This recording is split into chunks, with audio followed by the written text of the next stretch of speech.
बात है। वो राजा, वहां का राजा था बिंबिसारा। उनके जो काउंसलर हैं, वजीर हैं, वो जाते हैं साहब कोई खास शक्ति आई हुई है, आप उसे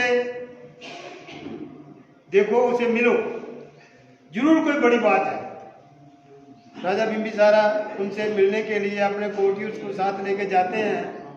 कहते हैं यार तू तो हमारे दोस्त का बेटा है, शुद्धोधन का बेटा है, क्या साथ तेरे हुआ, हमें बताओ। तेरे साथ किसी ने निजायज किया है, मैं उस पर हमला करूंगा, मैं उसको पूछूंगा। अगर कोई नहीं है तो मैं अपना आधा राज्य तुझे देता हूं, तू वही काम कर, राजपाट चला। तो कहे नहीं, मेरे लिए ये बहुत छोटा है, मेरा काम बड़ा है, मुझे दुख का कारण ढूंढना है। कहला ठीक है, मेरा कोई सहयोग होगा, मुझे आपको कोई जरूरत होगी, जो कुछ चाहिए होगा आप ले लेना। तो साथियों, कुछ दिनों के बाद जितने भी उस समय के तरीके थे तपस्या करने के, कोई व्रत रख के कर रहा है, कोई पानी में पानी की पूजा कर रहा है, कोई आग की कर रहा है, कोई किसी की सेवा करने की कर रहा है, वो सारे तरीके जगह जगह जाके इसने अडॉप्ट किए। जो जो ज्ञान, जो जो चीजें इसे मिली, वो लेता गया और आगे बढ़ता गया। आखिरकार साथियों, आखिरकार भूखे रहना में शुरू किया। जैसे हमारे लोग व्रत रखते हैं, मैं फलाने दिन का रहता हूँ। 4-5 साल भूखे भी रहे, फिर भी कुछ हासिल नहीं हुआ। गया में एक पेड़ के नीचे बैठे थे, एक लड़की थी सुजाता, उसने मन्नत मांगी थी कि हे पेड़ देवता, अगर मेरे घर औलाद होगी तो मैं तेरे को खाना खिलाऊंगी। थोड़ा जमाना था, मैं तेरे को खाना खिलाएंगी। उसके बच्चा हुआ।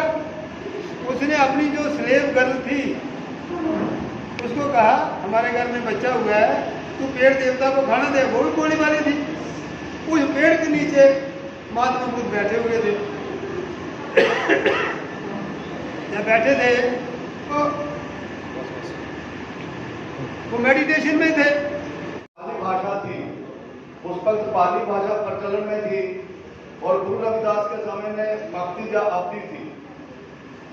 तो वो क्या कहते हैं, पहला पंचशील का जो पहला अंक क्या है, पाणातिपाता वेदमणि सिक्खापदम समादयामि, यानी किसी भी प्रकार की हिंसा, किसी पे भी हिंसा नहीं करना, हिंसा से दूर रहना, किसी को तकलीफ मत देना। तो रविदास इसी बात को ऐसे कहते हैं कि रविदास जीव को मारकर कैसे मिली खुदाए, पीर पैगंबर औलिया कौना का ही समझाए। कि किसी जीव को मारकर, किसी की हत्या करके खुदा कैसे खुश हो जाता है, खुदा कैसे मिल जाता है। औलिया पैगंबर, बहुत सारे महात्मा पुरुष जो है, महापुरुष जो है, उन लोगों को समझा के थक गए, लेकिन ये लोग जो है बात नहीं आ रहे हैं। अगर दूसरा है आदि नदाना वेदमणि सिक्खापदम समादयामि, इसका अर्थ है कि जिस चीज पे आपका हक नहीं है उसको नहीं लेना है, चोरी नहीं करनी है और मेहनत से कमाई करके खानी है। तो गुरु रविदास जी इसको इस तरीके से कहते हैं कि रविदास श्रम करी खाई है, जो लोग पार बसाए, नेक कमाई जो करी कबूल में फल जाए। जो बेईमानी की कमाई खाते हैं उनका भी अंत हमने देखा है। जो नेक कमाई करके खाते हैं वो कितने संतुष्ट रहते हैं, कितने सुकून से जिंदगी व्यतीत करते हैं, ये भी हम देखते हैं। एक दिन में कोई सिकंदर नहीं बन सकता है। बेहतर से बेहतर की तलाश करो, अगर मिल जाए नदी तो समुंदर की तलाश करो।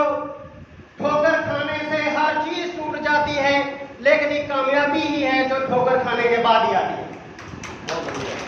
जितने भी लोग यहाँ पर बैठे, मेरे समाज के करीब और इस कार्यक्रम के संस्थापक सबको मेरी तरफ से क्रांतिकारी जय भीम बोला सलाम आपको पेश करता हूं। साथियों, बुद्धा का आगमन इतिहास के पन्नों में एक ऐसे जटिल व्यक्ति के रूप में है जिनको मान्यता के साथ प्रमाण भी मिले। जब पूरे विश्व में एक राजनीतिक तौर पर, सामाजिक तौर पर, आर्थिक तौर पर, सांस्कृतिक तौर पर और शिक्षित तौर पर एक बदलाव हो रहा था, वहां रोम के अंदर सुक्रेट्स, प्लेटो के एथेंस और फिलिस्तीन के पैगंबर और चाइना के कन्फ्यूशियस में एक विचारिक बदलाव आ रहा था। और उस बदलाव में उसी वक्त भारत के अंदर भी लोहे के औजार बनाने का एक प्रयोग किया जा रहा था। जहां सिक्कों को मान्यता मिली, लिखने को स्वीकृति मिली और आदान प्रदान व्यापार का पूरे यूरोप में शुरू हो गया था। उसी वक्त भारत के अंदर बुद्धा में, जिसको आज बिहार का नाम दिया गया है, वहां पर बुद्ध एक नई करवट से, एक अपनी नई विचारिक धारा की दृष्टि से समाज में परिवर्तन की बात कर रहे हैं। बुद्ध के समकालीन जितने भी लोग हुए, उन्होंने ब्राह्मणवादी व्यवस्था पर कड़ा प्रहार किया। और ब्राह्मणवादी व्यवस्था जिसका इतिहास हम ये मान के चलते हैं कि उनके पुराने सबसे सूत्र वेद, जिसमें मनुवादी ब्राह्मणवादी व्यवस्था को सुपीरियर करार दिया गया और दलित, शोषित, वंचित, पिछड़े अति पिछड़ों की शिक्षा को रोका गया, जिसमें धार्मिक अनुष्ठान, धार्मिक कर्मकांड, आत्मा परमात्मा की बात की गई, उसको उन्होंने सरे से खारिज किया। बुद्ध की विचारधारा एक ऐसी विचारधारा जिन्होंने समाज में निरंतर बदलाव की बात की और ईश्वर के अस्तित्व को सरे से खारिज किया। उन्होंने कहा कि हमें विज्ञान के आधार पर, तर्क के आधार पर जो समाज में बदलाव आएगा, उस बदलाव का जो निष्कर्ष है वो वैज्ञानिक होगा, उसी से ही समाज और आने वाले भविष्य का निर्माण होगा। और यही आखिरत है कि उन्होंने किसी भी विश्वास को सरे से नकार दिया। बुद्ध की वह विचारधारा वो ऐसे खानदान से थे जो एक क्षत्रिय वंश से थे, कोलियों। तो मेरे दिमाग में ऐसी चीज बैठी 1993 के अंदर जब मैं सर्विस करता था कि इस लाइन को जब पूरे भारत में कहीं नहीं है तो जम्मू कश्मीर में क्यों है। उस बात को करवाने के लिए 3 साल का संघर्ष करना पड़ा। और कश्यप राजपूत सभा के नाम से, जीवन सभा के नाम से, जीवन राजू से, मैं हाँ तो मूल निवासी, लेकिन जब मुझे जात पूछते हैं कोई तो मुझे भी दुख होता है, लेकिन बतानी पड़ती उस वक्त किसी को। तो मैं भी उस वक्त उसी प्लेटफॉर्म से चल रहा था। मेरे साथी थे, आज पर बात हो गया बहुत सारे, लेकिन साथियों उसके लिए जो संघर्ष किया मैं 3 साल, वो हमें तो सिखा गया कि ये जो मनुवादियों की पार्टी, लोग जाते हैं रिटायरमेंट के बाद, बहुत सारे मेरे साथी हैं। काशीराम जी की बरसी के पर यहाँ पे आया था, एक प्रोग्राम था। उसके बाद डॉक्टर सत्यपाल मलिक से कई बार फोन पर बात हुई। तो हमारी ये कोशिश रहती है खासतौर पर बहुजन समाज को एक दूसरे के करीब लाया जाए और हमारे जो मुश्तरका दर्द है उनका इजारा तभी हो सकता है जब हम इस लड़ाई को मिलकर लड़ेंगे। लेकिन मुझे लगता है कि आज भी हमारे बीच वो खलीजे मौजूद हैं, आज भी हमारे बीच पता नहीं क्यों वो दूरियां कम नहीं की जा रही हैं और इसके लिए दोनों समाज जिम्मेदार हैं। हमारे बीच डॉक्टर जोगिंदर रॉय साहब तो डोडा से, उन्होंने मुझे आज बतौर खास, अगरचे मुझे यहाँ से इन्विटेशन तो व्हाट्सअप कहीं से आया था, लेकिन उन्होंने अपने साथ लाया। वो हमारे समाज में आते हैं, हमारे छोटे मोटे प्रोग्रामों में पहुँचते हैं। तो जरूरत है कि हम इन चीज़ों को मिलकर बनाएं। जरूरत है आज पूरे समाज को, पूरी इंसानियत को अगर कोई निजात मिल सकती है तो वो महात्मा गौतम बुद्ध के इन्हीं सुनहरी उसूलों से मिल सकती है। मैं आप लोगों का ज़्यादा वक्त नहीं लूँगा। मैं आपको कहूँगा कि आज भी समाज के रूबरू हो सकूं और अपने विचार अपने समाज के सामने रख सकूं। अगर बात करूं मैं महात्मा बुद्ध या बाबा साहेब भीमराव अम्बेडकर जी के बारे में बोलने का, तो शायद मैं इस काबिल नहीं, बहुत छोटा हूं। जो वो हमारे समाज के लिए, हम लोगों के लिए कर गए हैं, शायद हम में से कोई इस काबिल नहीं कि उनकी उस बात को दोहरा सके। और शायद सभी साथियों ने हर एक बात बहुत डिफाइन करके बताई है। फिर भी मैं सिर्फ 2 शब्द ही कहूँगा अगर बात करें हम महात्मा बुद्ध की, he was born as a prince and would have led a princess life, would have led a royal life. But जब उन्होंने जिंदगी के सच को पहचाना, जब उन्होंने जिंदगी के दुख को पहचाना, तो अपना साम्राज्य, अपना बना बनाया महल सब छोड़ के टू एनलाइटन हिज पाथ, वो जंगल की ओर चले गए। जब वो तीसरी आंख खुली, जब वो एनलाइटनमेंट हुई, तो उन्हें समझ आया कि इस समाज में, इस दुनिया में, इस दौर में दुख की वजह क्या है। दुख की वजह है हमारी डिजायर्स। तो सबसे पहले अगर हमने अपने दुख को खत्म करना है तो we have to leave our desires, हमें अपनी इच्छाओं का त्याग करना पड़ेगा। बट हम समाज में देखते क्या हैं, till today we are divided. अगर हम ही आपस में बटे हुए हैं तो हम बाहर के समाज की क्या बात करेंगे। मैं ये बात करता हूं, मैं समाज के लोगों के बीच जाता हूँ, सब लोगों को जब मिलकर के आता हूँ, लोगों से मिलता हूँ, उनके हालात देखकर, तो वहां पर मुझे ये समझ आता है वो स्टेज पर भाषण देते हैं, उन लोगों के साथ कभी भी खड़े नहीं सकते। जब उन लोगों के दर्द को देखता हूँ, दुख को देखता हूँ, उन लोगों के बीच में जाता हूँ, वो बातें जब सुनाते हैं, जो अपनी बातें बताते हैं, अपना दर्द बताते हैं, वो दर्द मैं आप सबके साथ शेयर करता हूँ। कमेंट बॉक्स में आप लोगों का प्यार उन लोगों को मिलता है, उनका हौसला अफजाई होती है, और हम लोगों का काम करने का और खबर आप तक पहुंचाने की हौसला अफजाई होती है। जब हम उन लोगों में जाते हैं, पिछले दिनों में, ये 2 दिन पहले SC एट्रोसिटी एक्ट नजर आया मेरा सामने, हमारे पास खबर पहुंची, हम उस महिला के पास पहुंचे, खबर चलने के 24 घंटे के अंदर अंदर SC एट्रोसिटी के तहत मामला दर्ज किया।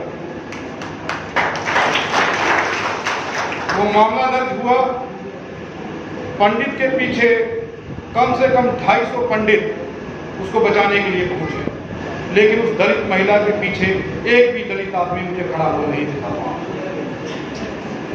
मैं वहां पर दोबारा गया, उस महिला को अंडर प्रेशर किया गया और ये कहा गया कि पैसे ले लो, लिखित में मसला खत्म कर दो, और ये मसला खत्म करने के बाद दोबारा ये चीज नहीं होगी। ये उस महिला ने कहा। जब उस महिला से मिलने के लिए गया, उसने कहा हमारे पीछे तो लड़ने वाला कोई नहीं है, हमारी तो बात करने वाला कोई नहीं है, हम लोगों के साथ कल कौन खड़ा होगा, आज आप आए हैं, कल कोई नहीं आएगा। मेरे साथ इस वक्त वो लड़का यहाँ पर नहीं है, रजत प्रवीण एडवोकेट मेरे साथ गया, मेरे साथ भीम आर्मी के कुछ लोग गए वहाँ पे, उन्होंने उस परिवार के सुध ली और पुलिस स्टेशन में जाकर के बात की। जब बात की, वो FIR की कॉपी ली जिसमें SC एट्रोसिटी लगा हुआ था, उस परिवार को पुलिस ने 10 घंटे के बाद भी नहीं दिया। आप अंदाजा लगाइए कि अभी तक भी ये कोशिश की जा रही थी कि उस मामले को दबाया जाए, उस लेडीज को किसी तरीके से खरीद लिया जाए, और खरीदने के बाद उन लोगों पर ये इल्जाम लगाया जाए ये तो दलित हैं, ये बिक जाते हैं। हमेशा ये बातें होती हैं। लोग कहते हैं कि ये SC एट्रोसिटी एक्ट का नाजायज फायदा उठाते हैं, ये फायदा उठाते हैं अपने फायदे के लिए, लोगों को ब्लैकमेल करने के लिए। रात के 12:30 बज चुके थे, FIR लॉन्च नहीं हुई। मैंने रात को 2:30 बजे खबर चलाई और सारे घटनाक्रम को उस खबर में ऐड किया, उस समाज में वो खबर को पहुंचाया।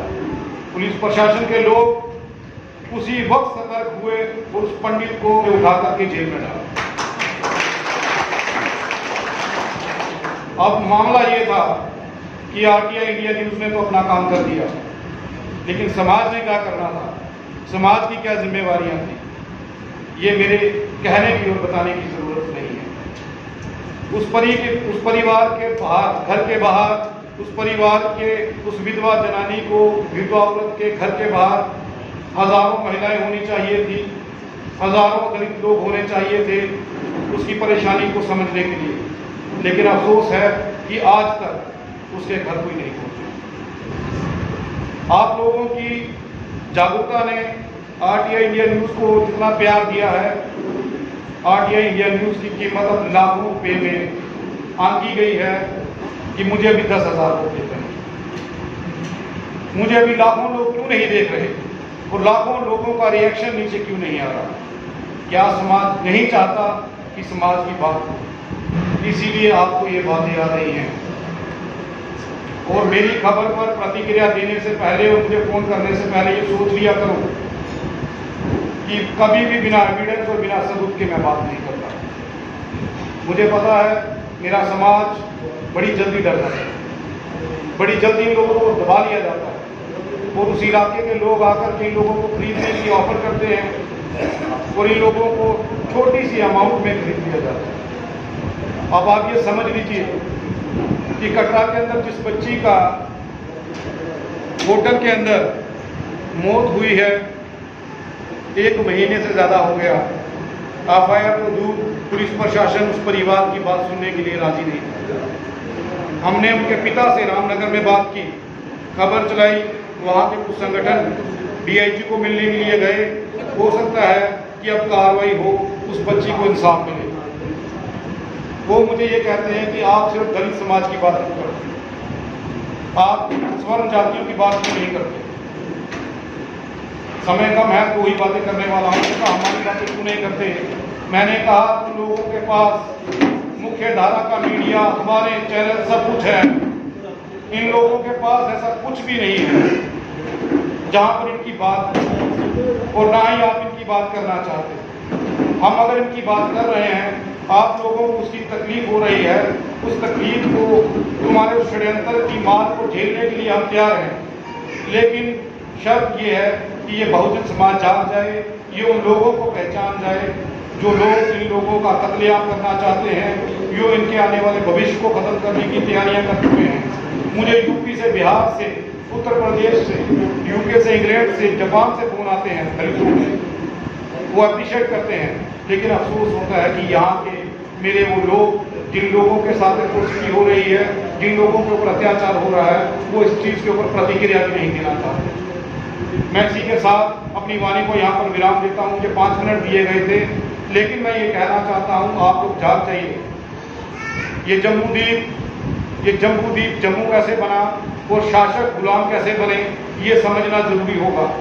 गौतम बुद्ध की बड़ी ज़्यादा फिलॉसफी को पढ़ना या समझना इतना ज़रूरी नहीं है जितना समझना ये जरूरी है कि शासक से गुलाम कैसे हो गए, जम्बूद्वीप से जम्मू कैसे बन गया, और आप लोगों के बुद्धिस्ट लोगों के जो यहाँ पर निशानियाँ मिल रही हैं, उन्हें धार्मिक उन चिन्हों में कैसे प्रवेश कर दिया जिनमें नहीं होना चाहिए। धन्यवाद। जय हिंद। करता था उसको कम मजदूरी और जो काम करता था उसको ज़्यादा मजदूरी दी जाती। और उसमें जो पैंती था वो भी कौन था, जिन्हें शादी ही नहीं की। तो वहाँ एक मुहावरा बनाया गया था कि ना वो नंदू ना नंदूला बग, ना वो नंदू ना नंदूला बग, नंदू किए जाने पे आए नहीं दादू। तो बात ये है भैया, मैं तो कहता हूँ हम इसी जमीन पर जिंदा लाश से, आपको मतभेद हो सकता है, लेकिन मैं अपने आप को समझता हम तो जिंदा लाश है। हमें भूतों को क्यों मानना चाहिए? क्या लगते थे हमारे, क्या रिश्ता था उनका हमारे साथ, इसके लिए हमको 2700-2800 साल पीछे जाना, अशोक सम्राट की राज में जाना होगा, नालंदा यूनिवर्सिटियों के समय में जाना होगा, फिर चला पता चलेगा बुद्ध को क्यों मानना है। अगर मेरे इस देश में ना आते,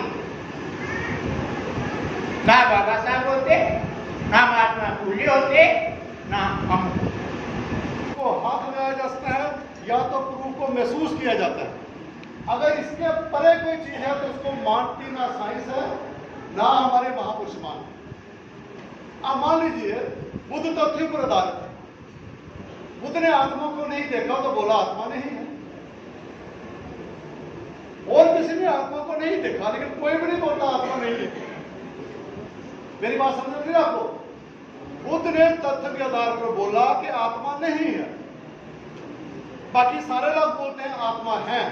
जो आत्मा है वाले हैं उसको प्रूव नहीं करते, बुद्ध उसको प्रूव करता है कि आत्मा नहीं।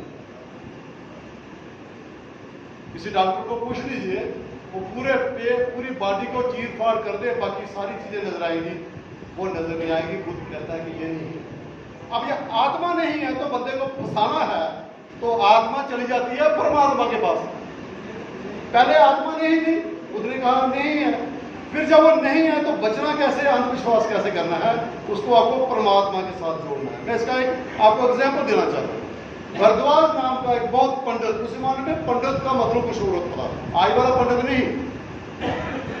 पंडित भरद्वाज बुद्ध के पास आता है कि बुद्ध जी आप कहते हो आत्मा नहीं है, परमात्मा नहीं है, हम बड़े कंफ्यूज हैं, ये आप किस आधार पर बोलते हो। अब बुद्ध की एक शैली है, जैसे कोई टीचर होता है उसके पास बच्चे जाते हैं, जब बच्चों को पढ़ाता है, अगर किसी बच्चे के मन में कोई दुविधा हो तो टीचर की ड्यूटी बनती है कि उस दुविधा को ठीक किया जाए, ब्लैक बोर्ड पर एग्जाम्पल दे दी जाए, कोई और उसको कन्विंस किया जाए, तो उसको समझाया जाए।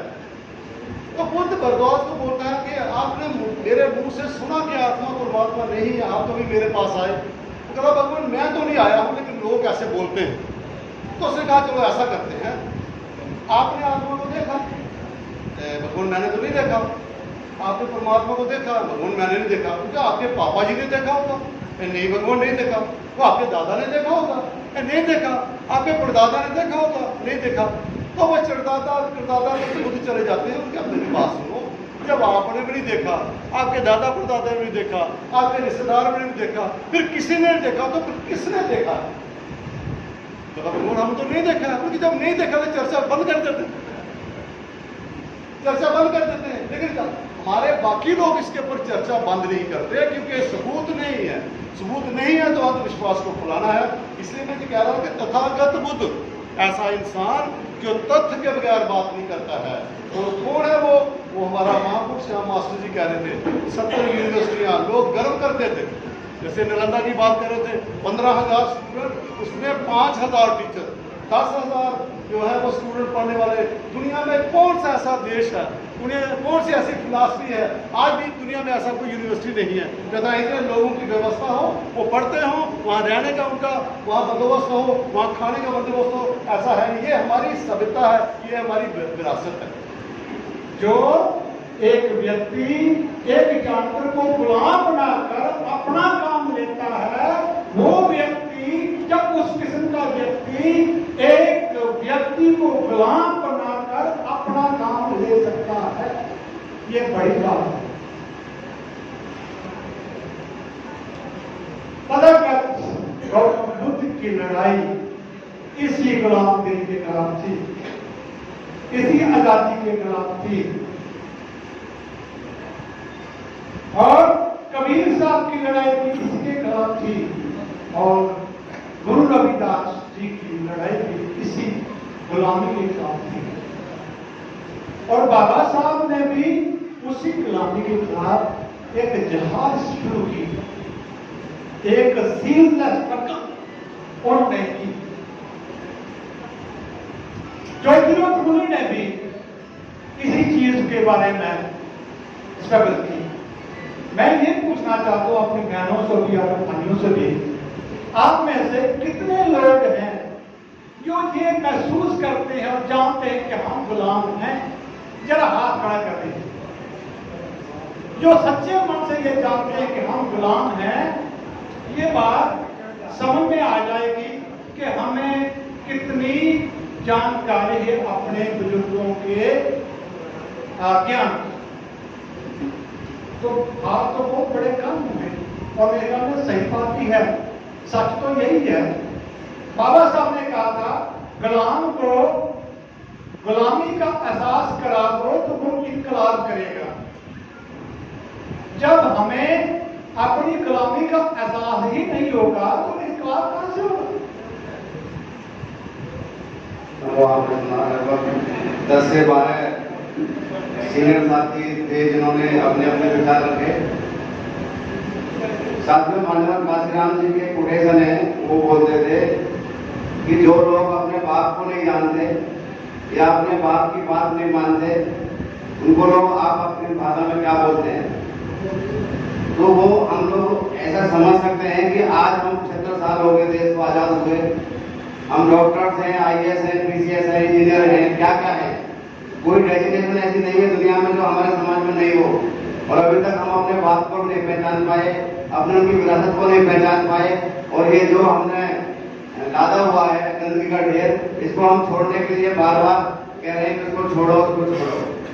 तो मेरा सभी साथियों से ये अनुरोध है कि इस बात को आज यहाँ डिसीजन लें गंभीरता से, कि क्या ऐसे सुनते रहेंगे हम लोग और बाहर जाकर उसको छोड़ते रहेंगे, फिर बुलाते रहेंगे और फिर उसको बाद छोड़ते रहेंगे।